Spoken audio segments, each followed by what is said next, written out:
क्योंकि आजकल वक्ता ऐसे हो गए कथा कहत ना है और 7 दिन सब लोग मन से सुन आइयो, हम सिर्फ कथा ही कथा कहते हैं।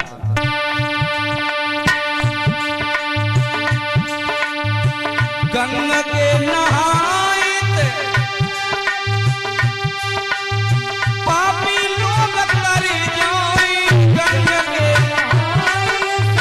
पापी लोग तरी जाए।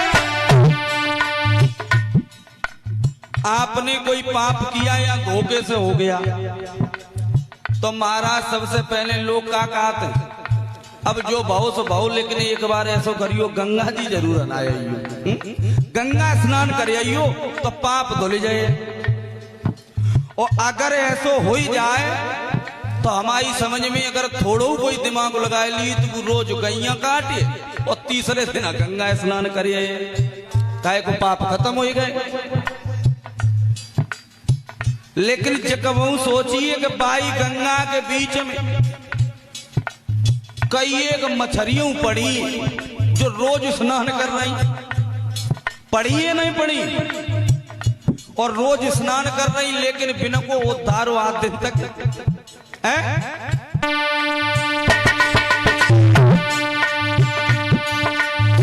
मछली जो न तरी गई,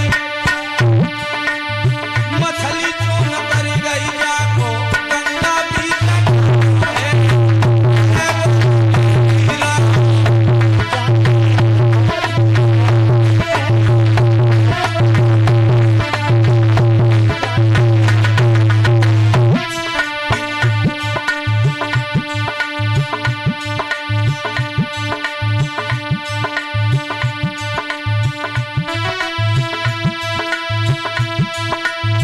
शंख के बजाए साधु लोग तरी जाए, शंख के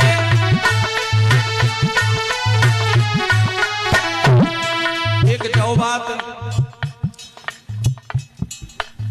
कोई बात हो जाए तो ज्यादा नहीं, अगर गंगा स्नान कर पाओ तो घर में सत्यनारायण की कथा करा दो, एक बार शंख फुकवाए दो, और अगर घर में शंख फूक जाए, शंख की ये ध्वनि हो जाए तो तुम्हारे घर को उद्धार हो जाए। अगर शंख घर में एक बार बजवाए थे पाप धुल जाए, उद्धार हो जाए, तो जब मंदिर पे महात्मा प्रतिदिन बजाते हैं, लेकिन उन्हें आज दिन तक भगवान की प्राप्ति भाई उन्हें देख पाए, वे रोज बजाते। मतलब समझना सिर्फ शंख के बजाए साधु लोग तरी जाए,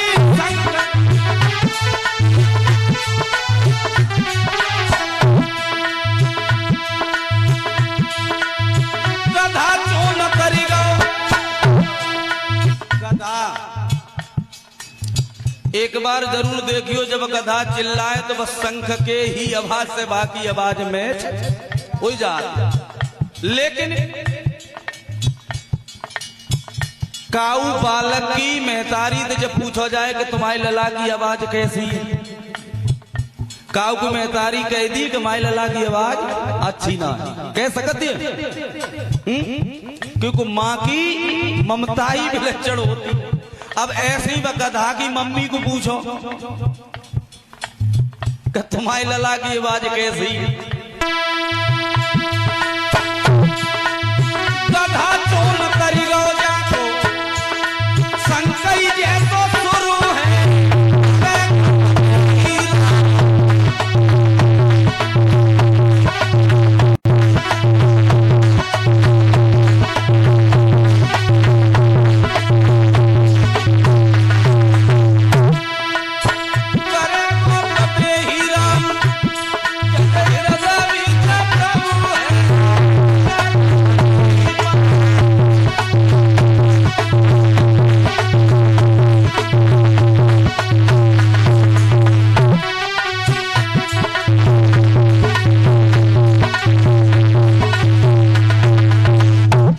ध्यान देंगे, श्री सूत जी समझा करके कहते हैं 88,000 ऋषियों से कि अब ध्यान देंगे ये जो श्रीमद् भागवत कथाएं और उसकी रचना तो बताई दी थी अरुण शास्त्री ने, और आगे ध्यान देंगे कि सूत जी समझा करके कहते हैं कि सर्वप्रथम प्रश्न ये बनता है कि श्री सुखदेव जी बोले हे राजन परिचित। तो ये सुखदेव जी कौन थे और किस तरीके से ये मृत्युलोक पर आए। सूत जी समझा करके कहते हैं ऋषियों से मैं तुम्हें समझा रहे हैं कि ये सुखदेव कौन थे। ये जो सुखदेव थे गोलोक धाम में मैया राधा की गोदी में कीड़ा किया करते थे, उनकी सेवा किया करते थे। इधर वेद व्यास जी ने ये 18वां पुराण श्रीमद् भागवत पुराण की जब रचना की तो देवर्षि नारद नारायण नारायण गाते हुए और देवी राधा से पहुंच गए। कहा मैया अब हम आपसे एक बात कहना चाहते हैं, क्या आपकी आज्ञा हो जाए तो ये सुखदेव जी मृत्युलोक पर चले जाएं और श्रीमद् भागवत पुराण की रचना हो चुकी है, जन जन में जाकर के और श्रीमद् भागवत पुराण का ये प्रचार करें जाकर। ये शब्द सुने सुखदेव ने दोनों हाथ जोड़ लिए, जवाब दिया मैया सब कुछ कहना बस यही मत कहना। क्यों? इसलिए कि आज तुम्हारे यहाँ हैं, तुम्हारी शरण में तुम्हारे चरणों की धूल हूँ, तुम्हारी सेवा कर रहे हैं और 2-4 शब्द भगवान के भजन भी कर लेते हैं और मृत्युलोक पर अगर पहुंच गए तो वहां तो माया पकड़ लेती है, हम सब भूल जाएंगे, इसलिए हम नहीं जाना चाहते। लेकिन देवी राधा का आदेश हुआ कि नहीं सुखदेव तुम्हें लीला के प्रति भगवान की जाना ही होगा और तुम्हें श्रीमद् भागवत पुराण का प्रचार भी करना होगा। और जब ये कहा तो देवर्षि नारद से ये कहा कि सुखदेव जी का जन्म होगा तो फिर होगा कैसे। देवर्षि नारद ने सब समझाया, मैया राधा को बताया कि इनका जन्म कैलाश पर्वत पर और एक पक्षी के गर्भ से होगा, इन्हें वहीं जाना होगा। नारायण नारायण गाते हुए देवर्षि नारद चले आए और जब आए तो सोच रहे हैं कि सुखदेव का जन्म होना है तो आज भोले बाबा के दर्शन भी कर लेंगे और वहां से चले भी आएंगे और सुखदेव का भी काम हो जाएगा। भोले बाबा पार्वती मैया में आज दिन तक लड़ाई नहीं भाई, और नारद उसी का नाम है जिसकी कही हुई बात रद्द न जाए। बुराई नहीं कर रहे, गांव में अगर लड़ाई हो जाए तो कुछ लोग कहावत कह देते कि जो पक्को नारद हुए। इसलिए देवर्षि नारद ने सोचा ब्रह्मांडी में लड़ाई हो चुकी है, ब्रह्मा जी में, विष्णु में, लक्ष्मी में हमने कराई दी है, भोले बाबा और पार्वती बची तो इनमें लड़ाई करवाया है और सुखदेव को जन्म हो जाए। तो नारायण नारायण गाते हुए जब गए तो जाकर के भोले बाबा समाधि में बैठे और पार्वती के पास पहुंच गए। पार्वती ने नारद को आता हुआ देखा, जवाब दिया देवर्षि नारद बहुत दिन हो गए तुमने आना ही जाना छोड़ दिया, ऐसी क्या बात हुई? जो दवाई ढूंढ रहे थे वह मिली गई। हाथ जोड़े जवाब दो मैया, ये संसार मतलबी हो गया, बगैर मतलब के कोई किसी के यहाँ जाता ही नहीं है, किसी से बात ही नहीं करता है, इसलिए हमने भी आना जाना छोड़ दिया। पार्वती ने जवाब दिया नारद ये बात तुम कहो लेकिन हम तुम्हारी बात पर भरोसा नहीं करेंगे। क्यों? हम कैसे मान लें कि संसार मतलबी हो गया? अरे हमारे भोले बाबा तो हमसे इतना प्यार करते, इतना प्रेम करते, आज दिन तक उन्होंने हमसे एक बात नहीं छुपाई, जो भी है वो हमें सबसे पहले बता देते। नारद ने जवाब दिया मैया मेरी बात मान लीजिए, मैं कह रहा हूं कि संसार मतलबी हो गया, कपटी हो गया। पार्वती मानने को तैयार जब नहीं हुई तो देवर्षि नारद ने हाथ जोड़े कहा मैया एक बात पूछें, अगर इतना भरोसा है। क्या? भोले बाबा अपने गले में मुन्नों की माला जो डाले हुए हैं तो तुम्हें यह भी बताया होगा कि वो मुन्नों की माला काय को पहनते हैं और बाँ में किनके सर है, उन्हें इससे क्या फायदा मिलती है? पार्वती खड़ी की खड़ी रह गई, पैरों तले जमीन सी खिसक गई। सोचने लगी नारद, मैं तुम्हारी बात पर आप भरोसा करेंगे। भोले बाबा ने हमें सब कुछ बताया, लेकिन यही बात आज दिन तक नहीं बताई। हमें न मालूम होती कि भोले बाबा ऊपर के करिया हैं सो हैं, लेकिन ये पेट के करिया। तुम जाओ, आ जान दो भोले बाबा को, सबसे पहले हम यही बात पूछेंगे। नारद नारायण नारायण गाते हुए चले।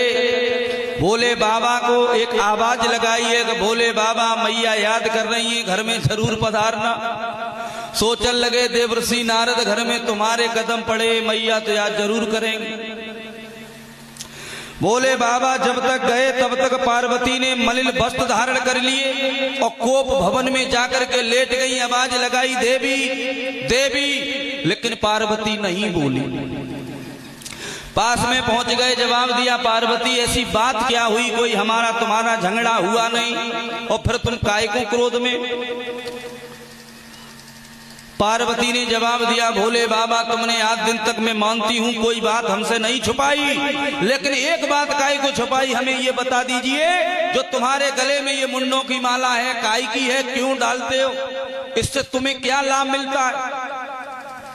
और महाराज जैसे ये शब्द सुने भोले बाबा हंसने लगे। जवाब दिया पार्वती तुम सब पूछ लो, लेकिन यही बात मत पूछो। क्यों? अगर ये हम तुम्हें बताएंगे तुम हमसे ज्यादा दुखी हो जाओगे। पैर पकड़ ले प्रभु, कितने भी कष्ट आ जाए, कितना भी दुख आ जाए, लेकिन जब बात हम जान के रहे, ऐसा इस माला में क्या है जो तुम हमसे छुपा रहे हो।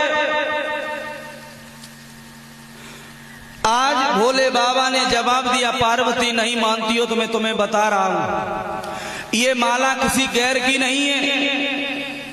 जितनी हमारी माला में ये सर डले हुए हैं, ये सर तुम्हारे हैं। इतनी बार इस मृत्यु लोक पर तुमने जन्म ले लिया और तुम्हारी मृत्यु हो चुकी। भोले बाबा हमने और तुमने जवाब दो, हम अबे एक बार हमारे। पार्वती ने हाथ जोड़े, जवाब दो भोले बाबा हम इतने बार मरे, इतने बार जिंदा भय और तुम आज दिन तक ना मरे, सो तुमने ऐसो का खाओ। हमारी मृत्यु होती है और तुम मरते ही नहीं हो, ऐसा क्या है जो तुमने खा लिया है जो तुम्हारी कभी मृत्यु नहीं होगी। भोले बाबा ने कहा पार्वती हमने श्रीमद् भागवत कथा यानी जिसे अमर कथा बोलते हैं उसे ग्रहण किया, उसका रसपान किया। पार्वती ने पैर पकड़ ले महाराज और जवाब दो भोले बाबा जब जिन्ना होए तो मरबे से हम, हमारी विनती है हमें बचा लीजिए, अब हम मरना नहीं चाहती हूं। भोले बाबा ने जवाब दिया पार्वती अगर तुम्हें हम ये कथा सुनाएं अमर कथा तो सुनाने के नियम हैं और वो नियम तुम कर नहीं पाओगे, इसलिए कथा तुम सुनने के लायक नहीं हो, सुनने के अधिकारी नहीं हो, इसलिए हम कथा नहीं सुनाएंगे। बार बार पार्वती हट करती हैं, जिद करती हैं, दोनों हाथ जोड़ करके प्रभु मुझे वो अमर कथा सुना दीजिए। आज पार्वती खड़ी हैं भोले बाबा के सामने, तब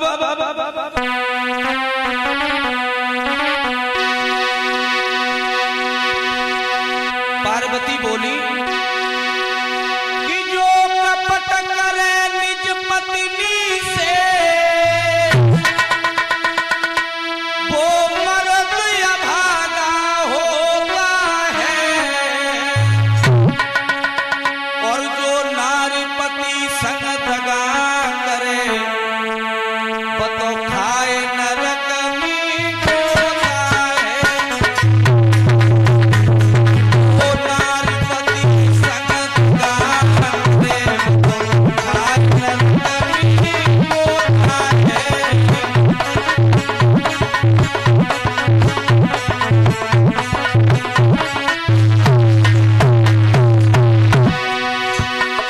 पार्वती बोली भोले बाबा अगर तुम हमसे कपट करोगे तो फिर समझ लेना पति पत्नी का बराबर मान होता है, बराबर दर्जा होता है। एक ही पहिया के एक ही गाड़ी के दो पहिया है, एक अगर गाड़ी से पहिया निकल जाए तो फिर गाड़ी चल सकती है। अगर टूट जाए तो बराबर है। तो भोले बाबा तुमने अमर कथा का रसपान किया तो मुझे भी करा दीजिए। पार्वती हटकी भोला अर्ज गुजारी जा जन्म मरण के झंझट ते प्रभु हम कौलियो जा जन्म मरण के।